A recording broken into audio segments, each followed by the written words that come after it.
Hello नमस्कार। संकल्प ITI classes में आप सभी का स्वागत है। आज हम आपके लिए लेके आए हैं नया टॉपिक जो हमारे पास है एसी थ्योरी से संबंधित महत्वपूर्ण क्वेश्चन। तो आज हम एसी थ्योरी से संबंधित महत्वपूर्ण क्वेश्चनों के बारे में अध्ययन करेंगे और जितने ज्यादा से ज्यादा क्वेश्चन हम करेंगे उतना ज्यादा से ज्यादा हमारे अंदर निखार आएगा, कॉन्फिडेंस आएगा। और जहां कहीं से भी आपको क्वेश्चंस मिले अवेलेबल हो, जहां कहीं से भी, जहां जैसे हमारे पास हो, कोई भी गाइड हो हमारे पास या पीछे के पेपर हो, ठीक है, जहां कहीं से भी आपको थ्योरी से संबंधित क्वेश्चन मिले उन क्वेश्चनों को उठाओ और उनके ऊपर बार बार कोशिश करो। जितना ज्यादा आप क्वेश्चन सोल्व करोगे उतनी अच्छी तैयारी आपकी मिलेगी, ठीक है। तो आज हम करेंगे क्वेश्चन एसी थ्योरी से संबंधित। एसी थ्योरी का पहला क्वेश्चन हम लेके आएंगे कि शक्ति गुणक है, शक्ति गुणक का निर्धारण होता है। पहला क्वेश्चन हमारा होगा वो होगा कि शक्ति गुणक का निर्धारण होता है। शक्ति गुणक का निर्धारण होता है। हमारे पास ऑप्शन दिए हुए होंगे। ए ऑप्शन होगा माइक्रोफैराड, वोल्ट, एम्पियर। इनमें से कोई नहीं, कोई नहीं। हमें दोस्तों पता है कि शक्ति गुणक है, शक्ति गुणक का मात्रक पूछा हुआ, सभी मात्रक दिए हुए हैं। तो हमें पता है दोस्तों शक्ति गुणक का कोई मात्रक नहीं होता है। ये क्या होती है? मात्रकहीन होती है। क्या होती है? मात्रकहीन होती है। तो इसका मात्रक क्या हो जाएगा? इनमें से कोई नहीं। दोस्तों इसका सही आंसर क्या हो जाएगा? D number option. Next question होगा हमारा वो है एसी सर्किट में केवी व केवीए का अनुपात कहलाता है। क्वेश्चन नंबर 2 हमारे पास है एसी थ्योरी में या एसी सर्किट में या एसी परिपथ में। तो एसी परिपथ में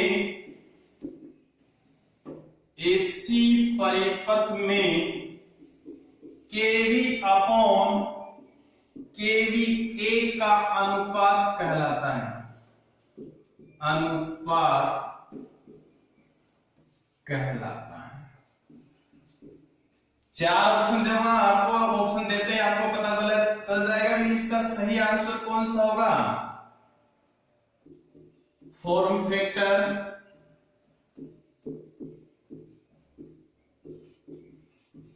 पावर फैक्टर,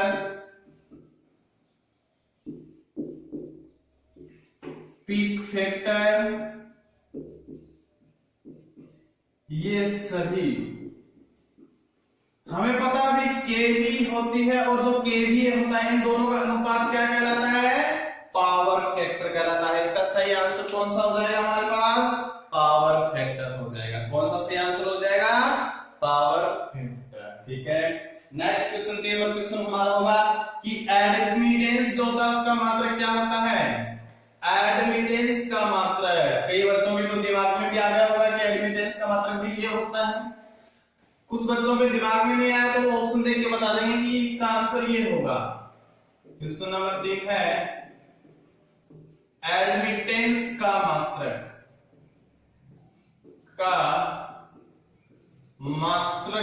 होता है। वही 4 ऑप्शन है हमारे पास।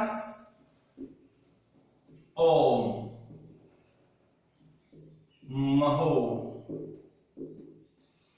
Volt, ampere. हमें पता है दोस्तों प्रतिरोध का मात्रक है ये। ओम किसका मात्रक होता है? प्रतिरोध का मात्रक होता है। महो, वोल्ट किसका होता है? वोल्टेज का मात्रक होता है। एम्पियर किसका होता है? विद्युत धारा का मात्रक होता है। एम्पियर है बचा हमारे पास महो। तो एडमिटेंस का मात्रक क्या होता है? महो होता है। तो सही आंसर कौन सा हो जाएगा इसमें? बी नंबर ऑप्शन, महो। पावर फैक्टर बढ़ाने के लिए नेक्स्ट जो क्वेश्चन है वो हमारे पास है कि पावर फैक्टर को बढ़ाने के लिए कैपेसिटर की रेटिंग होती है, यानी कि पावर फैक्टर को बढ़ाने के लिए कैपेसिटर की रेटिंग किसमें ज्ञात की जाती है। तो नेक्स्ट क्वेश्चन है हमारा, पावर फैक्टर को बढ़ाने के लिए, पावर फैक्टर को बढ़ाने के लिए कैपेसिटर की रेटिंग होती है, की रेटिंग होती है। हमारे पास दोस्तों वही चार ऑप्शन मिलेंगे, केवीए होता है, केवीएआर होता है, वोल्टेज होती है, केडब्ल्यू होता है। इस प्रकार से अनेकों ऑप्शन दिए होते हैं, हमें चार ऑप्शन मिलेंगे, केवीए, केवीएआर, केवी, वोल्टेज या वोल्ट। ठीक है, देखो दोस्तों पावर फैक्टर है, पावर फैक्टर को बढ़ाने के लिए कैपेसिटर की रेटिंग होती है, वो हमेशा और हमेशा किसमें होती है, केवीआर में मापी जाती है। किसमें मापी जाती है दोस्तों, केवीआर में ही मापी जाती है। उठा लिया। नेक्स्ट क्वेश्चन जो होगा वो हमारे पास होगा कि किस आवर्ती, कम आवर्ती का आवर्तकाल होता है। चलो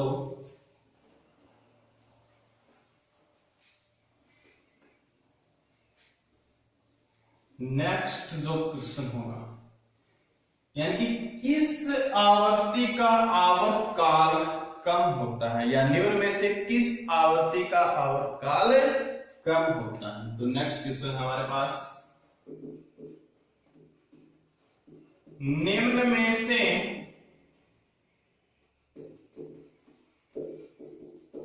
किस आवर्ती का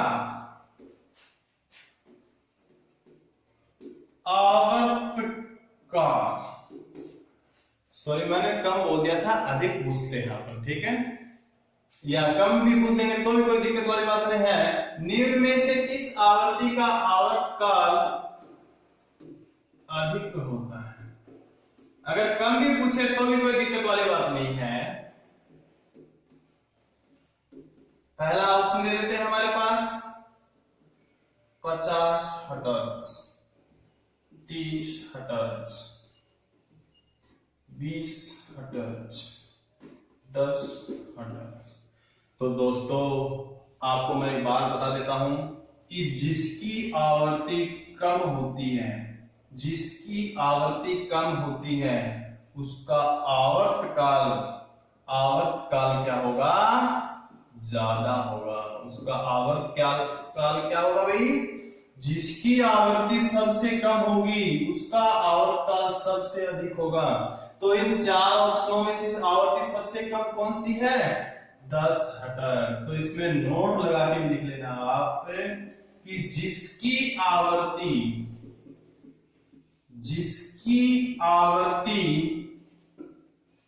कम होती है, जिसकी आवृत्ति कम होती है उसका आवर्तकाल, उसका आवर्तकाल अधिकतम होता है, उसका आवर्तकाल अधिकतम होता है। नेक्स्ट है शुद्ध, जो हमारे पास प्रतिरोधी परिपथ होता है उसका जो, नेक्स्ट क्वेश्चन देखते हैं।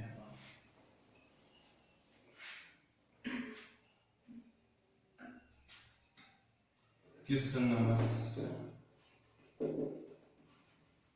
हाँ, जो हमारे पास नेक्स्ट क्वेश्चन है वो है शुद्ध प्रतिरोध परिपथ का पावर फैक्टर कितना होता है। शुद्ध प्रतिरोध परिपथ का हमें पता है, ये हमें कई बार सुन चुका है, पढ़ चुका है, देख चुका है। शुद्ध प्रतिरोध का पावर फैक्टर कितना होता है, कितना होता है।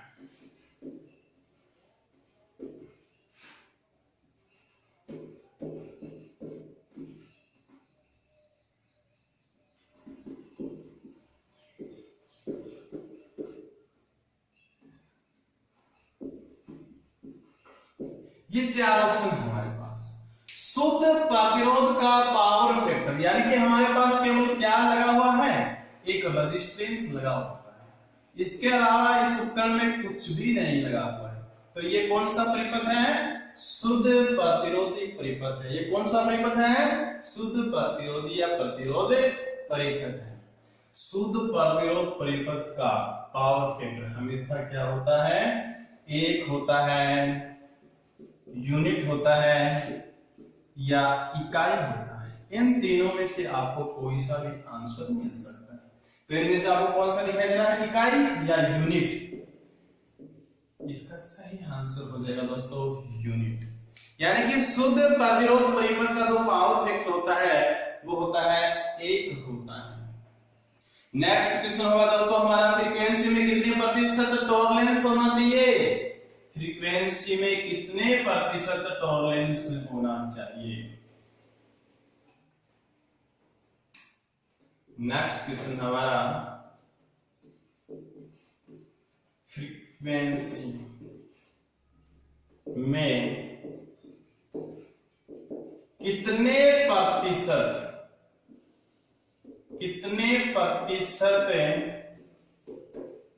टॉलरेंस होना चाहिए? हमें पूछा भी टॉलरेंस, यानी कि टॉलरेंस का मान कितना होना चाहिए भी? ये हमारे पास ऑप्शन होंगे 5 plus minus 5%, plus minus 10%, plus minus 3%, plus minus 15%। तो दोस्तों इसमें से सही आंसर हो जाएगा प्लस माइनस का 3%। यानी कि फ्रीक्वेंसी, जितनी फ्रीक्वेंसी होती है उसके टॉलरेंस का मान प्रतिशत में प्लस माइनस 3% तो होना ही चाहिए। ठीक है, हम आपके लिए नेक्स्ट क्वेश्चन लेके आए हैं कि किसी भी जटिल परिपथ के अंदर विद्युत धारा की गणना करने के लिए किसका प्रयोग किया जाता है? किसी भी जटिल परिपथ के अंदर विद्युत धारा की गणना के लिए इससे हमारा, किसी भी जटिल परिपथ के लिए विद्युत धारा की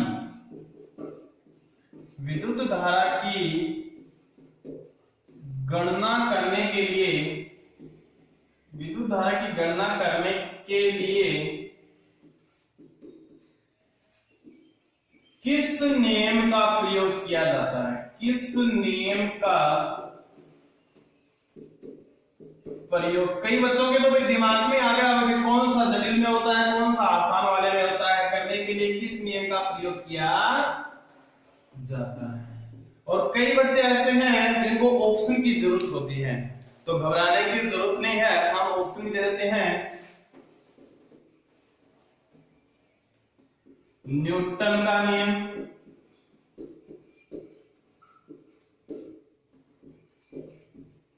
किरचॉफ का नियम,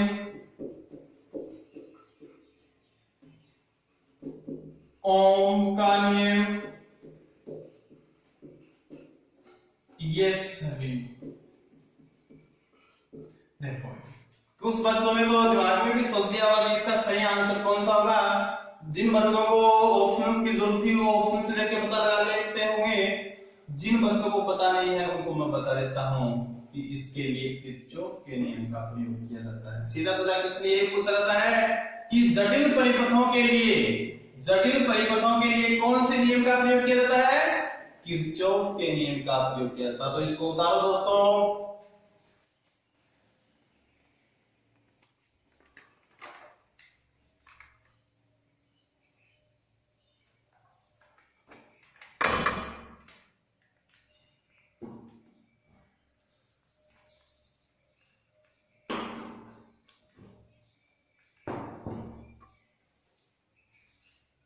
किसका प्रयोग किया जाता है? किरचॉफ के नियम का प्रयोग किया जाता है। नेक्स्ट क्वेश्चन जो होगा वो हमारा होगा कि जो पावर फैक्टर होता है वो किन किन बातों के ऊपर निर्भर करता है। तो सबको पता है XL बराबर XC। है ना। तो बिल्कुल आसान आसान क्वेश्चन है। अगर आपका कुछ पढ़ा हुआ है तो आप आसानी से इस क्वेश्चनों को सोल्व कर दोगे, बिल्कुल आसानी से इन सभी क्वेश्चनों का हल निकाल पाओगे। तो नेक्स्ट जो हमारा क्वेश्चन होगा वो है पावर फैक्टर जो होता है वो किन किन बातों के ऊपर निर्भर करता है। पावर फैक्टर किन किन बातों पर निर्भर करता है।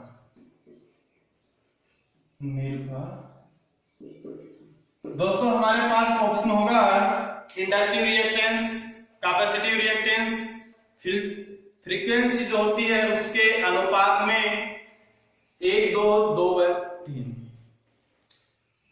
तो हम ऑप्शन देख लेते हैं इसके। पावर फैक्टर किन किन बातों के ऊपर निर्भर करता है दोस्तों? इंडक्टिव रिएक्टेंस,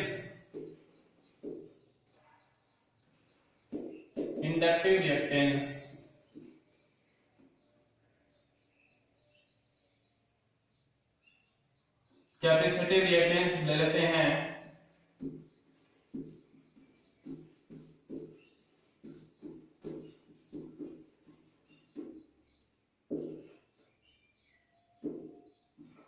कैपेसिटिव रिएक्टेंस होता है inductive reactance, capacitive reactance frequency के उल्टे अनुपात या फ्रीक्वेंसी के व्यक्त अनुक्रमांक, ठीक है, फ्रीक्वेंसी के उल्टे अनुपात या ए व बी दोनों। तो हमें पता है पावर फैक्टर है, पावर फैक्टर वो तो जो होता है वो इंडक्टिव रिएक्टेंस और कैपेसिटिव रिएक्टेंस दोनों के ऊपर ही निर्भर होता है। ये होता है XL और XC दोनों के ऊपर। तो सही आंसर हो जाएगा इसका डी नंबर ऑप्शन। फ्रीक्वेंसी किस पर निर्भर करती है? नेक्स्ट क्वेश्चन है फ्रीक्वेंसी किस पर निर्भर करती है?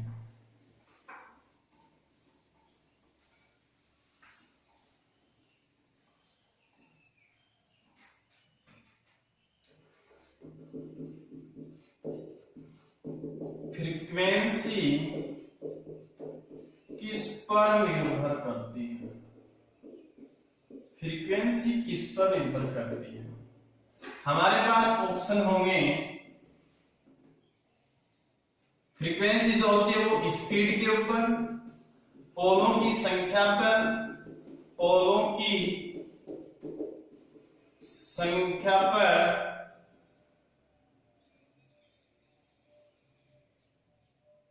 इनमें से कोई नहीं, इनमें से कोई नहीं, ए व बी दोनों, ऐसे ऑप्शन पूछे जाते हैं। हमें फ्रीक्वेंसी पूछी गई कि फ्रीक्वेंसी किस पर निर्भर करती है। अगर हमें सूत्र याद है F बराबर होता है Pn बटा 120। अगर फ्रीक्वेंसी का जो समीकरण सूत्र याद है तो हम इसको आसानी से कर सकते हैं। P हमारे पास होती है पोलों की संख्या और N होती है घूर्णन गति या स्पीड जिसको हम बोलते हैं। तो फ्रीक्वेंसी जो है वो क्या होती है भाई? पोलों की संख्या और घूर्णन गति या स्पीड दोनों के ऊपर क्या करती है? निर्भर करती है। तो स्पीड और दोनों ये है हमारे पास, और इसका सही आंसर कौन सा हो जाएगा?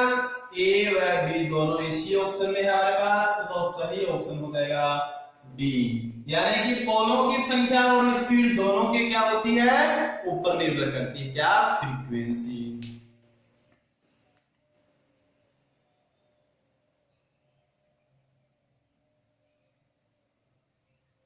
ठीक है। नेक्स्ट जो हमारा है वो होगा कि कोई भी कॉइल प्रायोगिक रूप से नहीं होती है। ऑप्शन दिए जाएंगे, उस ऑप्शन के आधार पर इसका आंसर देना बच्चों। कोई भी कॉइल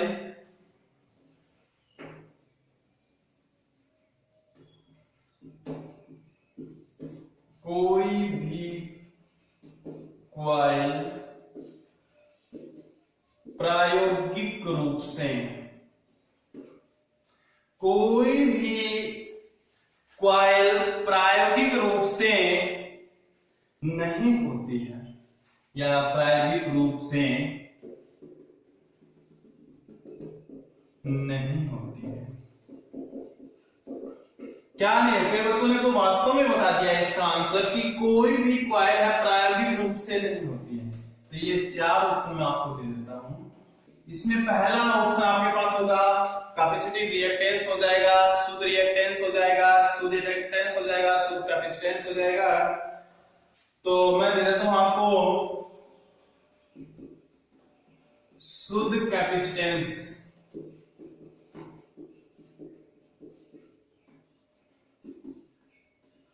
शुद्ध रिएक्टेंस, शुद्ध रिएक्टेंस, शुद्ध इंडक्टेंस, इनमें से कोई नहीं, इनमें से ये है चार ऑप्शन। बिल्कुल आसान से ऑप्शन है। कोई भी कॉइल, जिक्र किसका किया गया है? कॉइल, कॉइल है। कॉइल क्या होती है? इंडक्टर। और इंडक्टर के अंदर क्या होगा? इंडक्टेंस होगा। क्या होगा? इंडक्टेंस। क्या होगा दोस्तों? इंडक्टेंस होगा। तो कैपेसिटेंस है इसमें, इसमें कैपेसिटी लगा होना चाहिए। रिएक्टेंस है इसमें आर लगा होना चाहिए। इंडक्टेंस है इसमें एल लगा होना चाहिए। तो बात किसकी की गई है हमारे पास? कॉइल यानी कि इंडक्टेंस।